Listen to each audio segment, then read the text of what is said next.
Assalamualaikum warahmatullahi wabarakatuh. Bertemu lagi di channel Ngomongin Hukum. Kali ini kita akan menyampaikan salah satu informasi ya, di mana informasi ini juga nanti kita akan jabarkan bagaimana pelaksanaan realnya dalam suatu permasalahan atau suatu putusan pengadilan. Nah, apa yang kita mau ucapkan, jadi dalam mengajukan gugatan ya, itu setiap dalil dan tuntutan wajib disertai dengan alat bukti yang sah. Selain sah, dia harus juga relevan dan dapat dipertanggungjawabkan. Gugatan yang hanya didasarkan pada asumsi, persepsi, atau keyakinan subjektif tidak memiliki kekuatan pembuktian di hadapan hukum.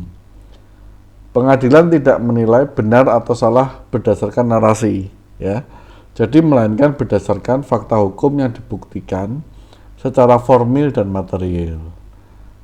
Oleh karena itu, ketidakadaan bukti pendukung yang memadai dapat mengakibatkan gugatan itu ditolak atau tidak dapat diterima.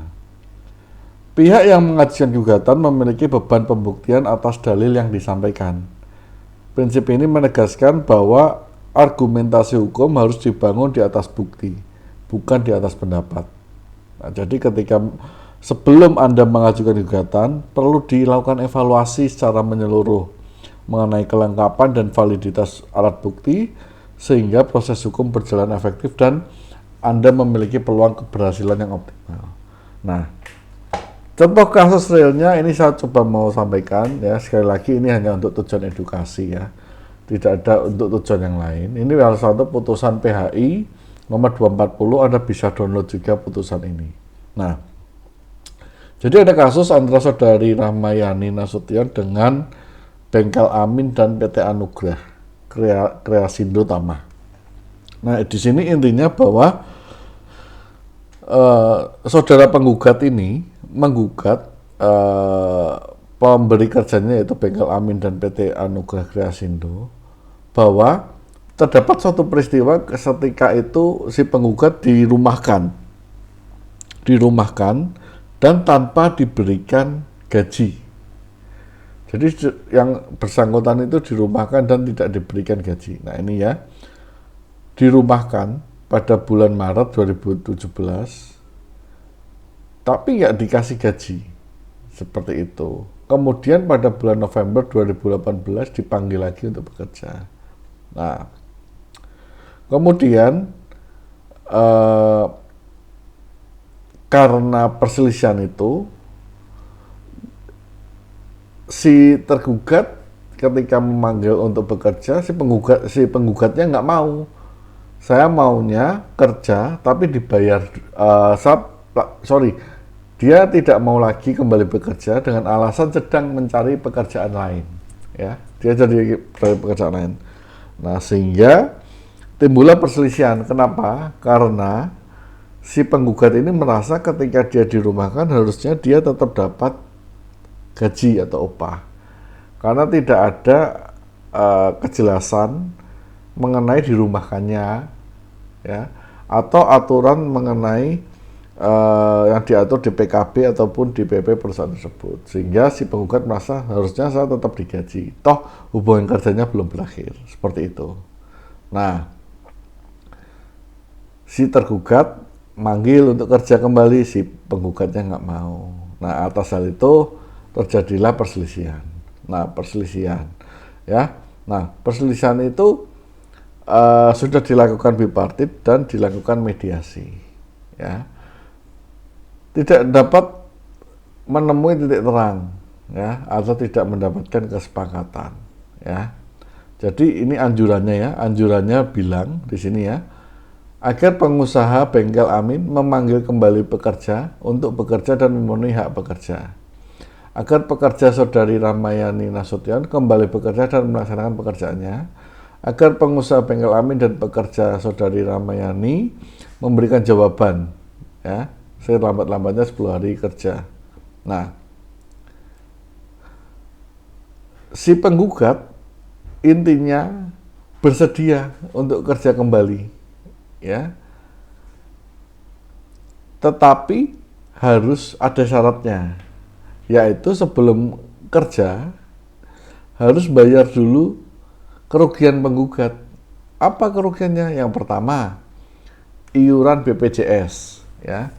Jadi selama kerja si penggugat mendalilkan tidak pernah didaftarkan ke BPJS, sehingga ada sejumlah iuran yang harus ditanggung.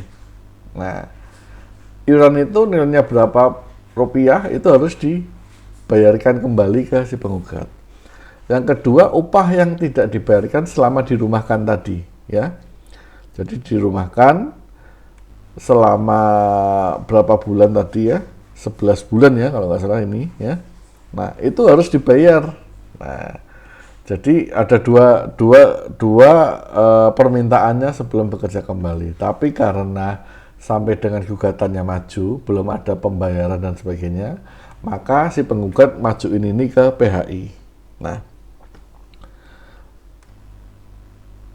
hal yang penting saya mau sampaikan kan tadi ya. Jadi ketika kita menggugat, terus kemudian kita meminta sesuatu, itu harus dilengkapi bukti. Nah, tadi kan jelas ya, sebenarnya ini kan si penggugat maupun tergugat sama-sama masih mau melanjutkan hubungan kerja.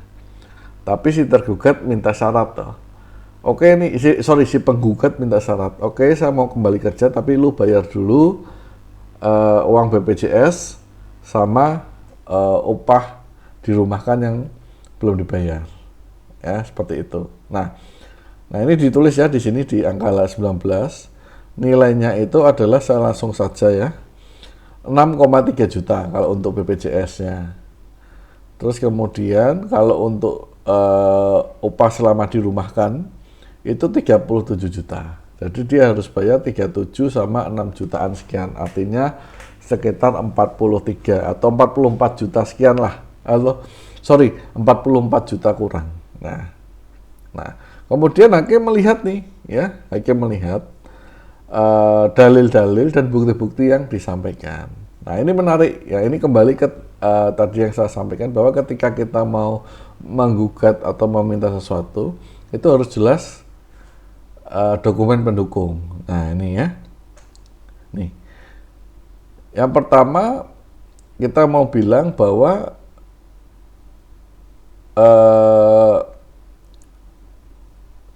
sebentar. Mana tadi? Ini yang tadi. Nah, ini ya. Ini kan salah satunya tadi ya. Penggugat bersedia bekerja kembali kepada tergugat 2 atau tergugat 1 dan ketentuan sebelum penggugat bekerja, tergugat 2 dan 1 terlebih dahulu membayar kepada penggugat kerugian yang tadi ya, BPJS sama duit. Nah, cuma dalam pertimbangan hakim, karena sebenarnya dua-duanya juga tidak pernah ada PHK ya, mendengar tidak pernah ada PHK, dan kemudian juga sudah memanggil lagi untuk bekerja, ya, tetapi dia minta harus ada dibayar dulu, maka kan pertanyaannya, satu, PHK-nya telah sesuai nggak? Yang kedua, hak-haknya itu harus diterima atau tidak? Seperti itu ya. Nah, di sini saya langsung saja ya, Nah, yang pertama ya, menimbang bahwa pertemuan tersebut PHK tidak sah dan batal demi hukum karena bertentangan dengan peraturan perundangan berlaku, sehingga PHK tidak sah. Maka tergugat wajib memanggil dan mempekerjakan penggugat di perusahaan para tergugat. Nah, artinya sudah jelas nih, karena memang tidak ada niat PHK, satu. Yang kedua juga keduanya masih mau bekerja ya, tadi setelah dapat anjuran. Harus yang ketiga, anjurannya juga minta untuk saling bekerja. Jadi sesuai dengan Undang-Undang Ketenagakerjaan itu diupayakan untuk jangan sampai PHK ya, dan ini sudah masuk ya, artinya nyambung nih, PHK-nya nggak sah, kerja kembali bisa.